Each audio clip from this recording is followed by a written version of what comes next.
A reading from the book of Hebrews, chapter 5, verses 5 through 10. So also Christ did not glorify himself in becoming a high priest, but was appointed by the one who said to him, "You are my son, today I have begotten you." As he says also in another place, "You are a priest forever, according to the order of Melchizedek." In the days of his flesh, Jesus offered up prayers and supplications with loud cries and tears to the one who was able to save him from death, and he was heard because of his reverent submission. Although he was a son, he learned obedience through what he suffered.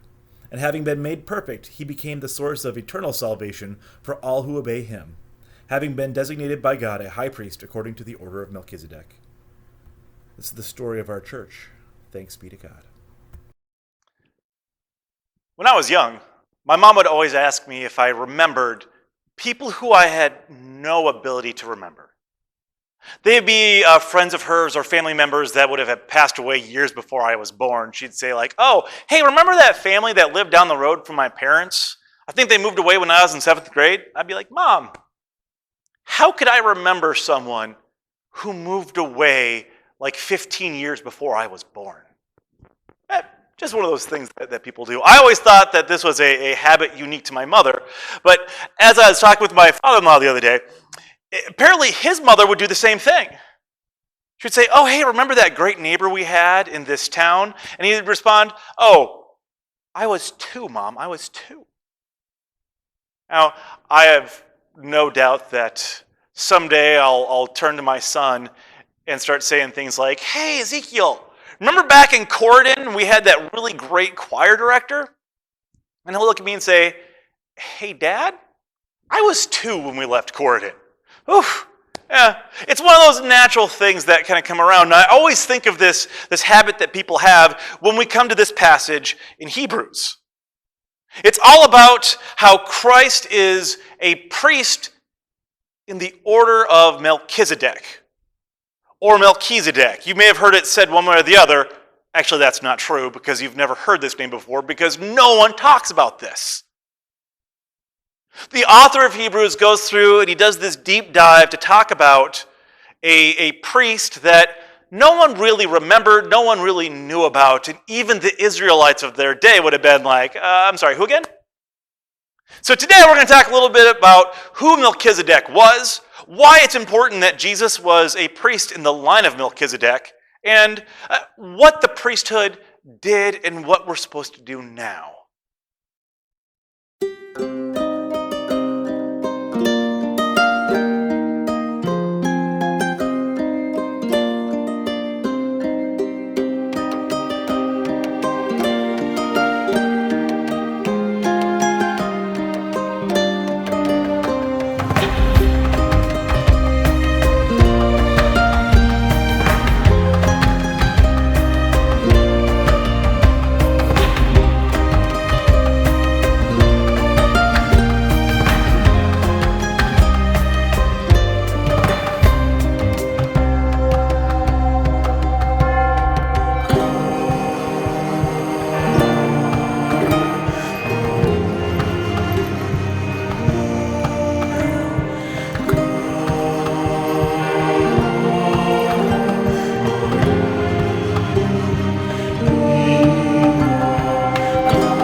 So let's start by talking about this Melchizedek figure that nobody remembered, not even at the time of Hebrews. He's mentioned once in the Psalms, but the actual story of Melchizedek comes from the book of Genesis. Abraham went to war with the neighboring tribe and he came out victorious, and he wanted to give a tithe of his earnings. Now, to give a tithe to the Lord required a priest, and we'll talk about what priests were in just a moment. But there were no priests around, at least not of the Lord Most High, because the priesthood of God wasn't established until Moses, Jethro, and Moses' brother Aaron all sat down and created the priesthood through the tablets that they received at Mount Sinai. So about 400 to 500 years before there was a priesthood, all of a sudden this priest named Melchizedek pops up. We don't know where he came from. Some traditions create some folklore, but there's nothing really to that academically. So we just have this weird character who is a priest. But not just a priest, though. He has declared that he is the king of Salem. The king of Salem and a priest. So why does the author of Hebrews go through such lengths to connect Christ and Melchizedek? Well, it starts with our whole concept of Messiah. You see, Messiah in the modern Christian context is a threefold deal. We are prophet, he is king, he is priest. Now, prophet wasn't an issue. Anyone who speaks truth to power is a prophet. If there is a hard truth that the people need to hear, and you are empowered to speak it in a way they'll hear it, you are a prophet.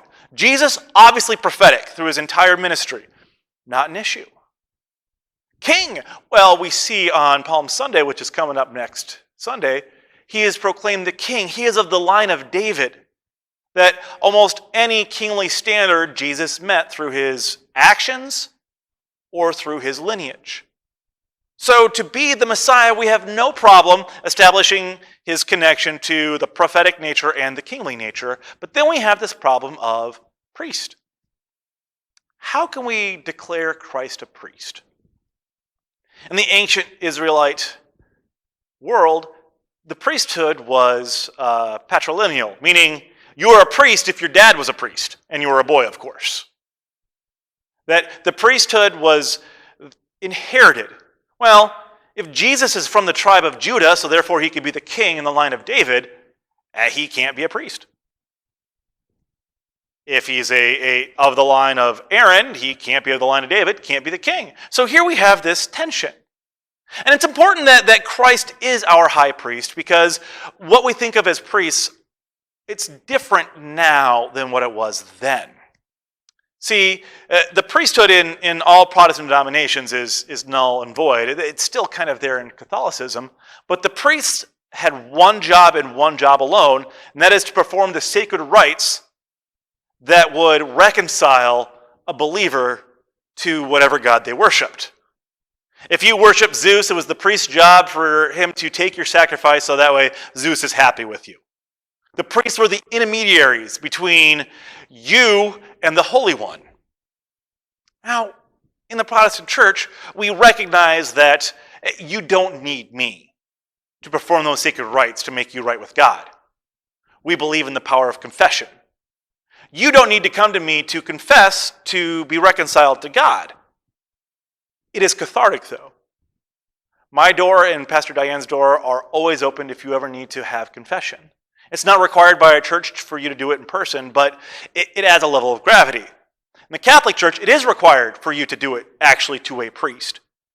And that means they're actually acting in their priestly role in that moment. But in the ancient world, the priesthood was there to perform sacrifices. So that way, God demanded a sacrifice of a dove for this sin, God demanded a sacrifice of a lamb for that sin, and so on and so forth. So their only role was basically sacrificial. So here we have this community that comes from this tradition where they need a priest to reconcile themselves to God. This language sounds really familiar in the Protestant church, doesn't it? We always talk about Christ's ability to reconcile us with God, that he was the sacrifice. Our brains don't even come to that and think that this is an issue. Of course he was a priest because that's what he did. He was the sacrifice. He is the intermediary. That's priesthood for us. But in that early church, when they were transitioning from this lifestyle that they had for over 1,000 years to this new lifestyle that's going to take them on to eternity, they had those anxieties. None of the Jewish priesthood joined over and signed up with the Christians. They stayed the Jewish priesthood up until the point where the temple was destroyed, and then things went crazy for them too. So we have a bunch of anxious people. My connection to the Lord has been severed. My connection to my ability to reconcile with God, to make God happy with me, is now gone. What do I do? So the author of Hebrews does his research, and he finds this really obscure, abstract person and says, look, Jesus is of the line of Melchizedek. He came before Moses. He came before the law. and he transcends both Moses and the law. And again, we recognize this type of terminology because before there was Moses, I am, which is a line from the Gospel of John. We recognize that in the beginning, Christ was there, Christ was with God, Christ was God. He precedes the covenant, he transcends the covenant. So Melchizedek was this perfect person to connect him with. Jesus is of the line of Melchizedek, and that makes him a priest. But not just a priest, because Melchizedek was a priest, but he was also a king. He was the king of Salem. Look at that. We get the king nature and the priestly nature all tied into one nice little package. That did a lot to help those early churches transition from a priestly system. Now, it wasn't just the Israelites or the Jews that had this priestly system. This priestly system was just abundant in the ancient world. All the Greek and Roman religions had that priestly nature. You can't go to God yourself. You need to have me. I'm important. I am clergy. I need to have a purpose for being here. Kind of, maybe. So, when there's no longer that normalcy, when there's something new, you want to have that bridge. The reason why we have this passage from Hebrews is to connect Christ with the old Hebrew Bible way of doing things and launch us into a new way, a more gracious way of doing things. And you go through and you read all of this, and it's such priestly language because it seems weird to us. Why would Jesus have to cry and lament? Why would Jesus have to become submissive? Why would Jesus have to become obedient? Which is weird because he is God at the same time. But this is speaking to a spiritual need, this deep anxiety within that community. And this helped them understand what comes next. It helps them understand how Christ serves all of the old needs but creates something new. And it's important for us to take a moment to go back and explore what it really means to have that priestly role within our modern church.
Have you ever had someone say, "I'm praying for you," and you felt it?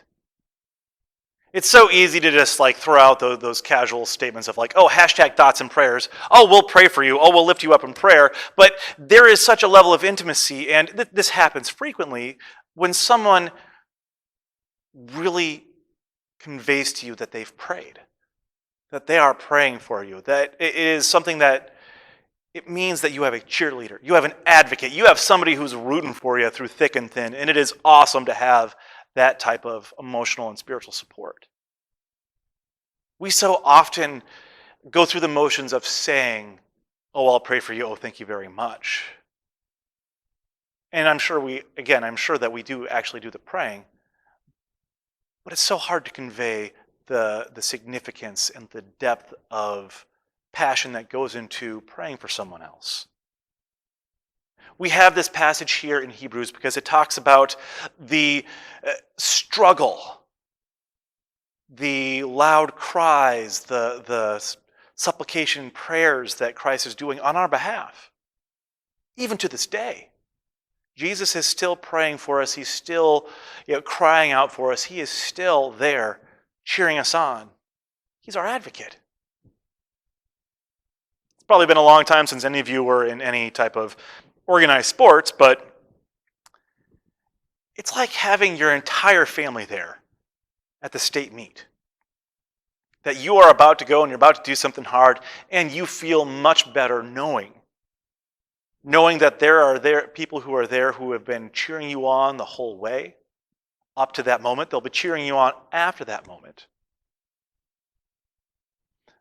The passage from Hebrews today is just there to remind us that Christ is praying for us, cheering for us in that very deeply intimate way. That if we ever feel all alone, if we ever feel very isolated, Hebrews is there to tell us, you're not. Christ is still fulfilling his high priest role by trying to reach out to you, by praying for you, by making you right with God. And I think it's important for us to remember and recognize that Jesus isn't the only one doing that. No. We have family members who are praying for us. And when I say family members who are praying for us, I mean eternal family members. When someone passes away and they are a faithful Christian, they don't die, they go on to eternity, and in eternity, they are still praying for us. My grandmother is still praying for me. My great-grandmother is still praying for me. And the way eternity works is that all people of our faith are praying and rooting for me. And it's hard to feel that sometimes.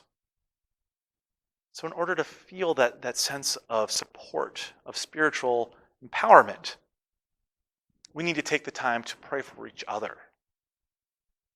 But not just for each other, with each other.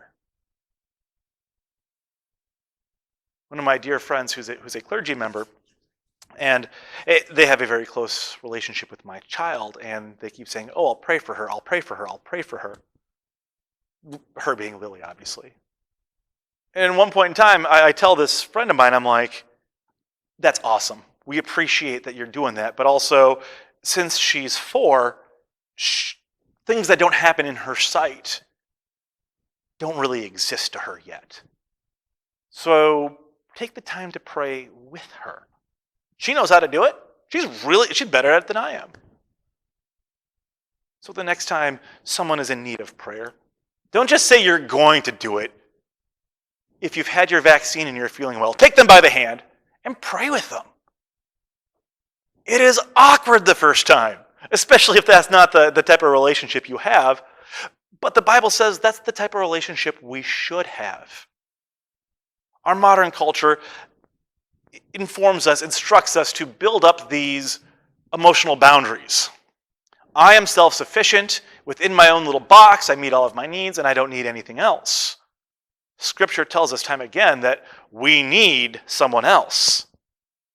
We don't necessarily need the full priesthood of the Hebrew Bible to be our intermediary, but at the same time, we need someone else to remind us that we are loved, to remind us that Christ is cheering for us, to remind us that Christ is being our advocate to make us right with God.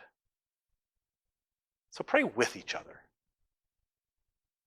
It can be over the phone, it can be over text message, it can be any which way, but make it intentional. Make it your own words. Don't share a meme. That's not praying.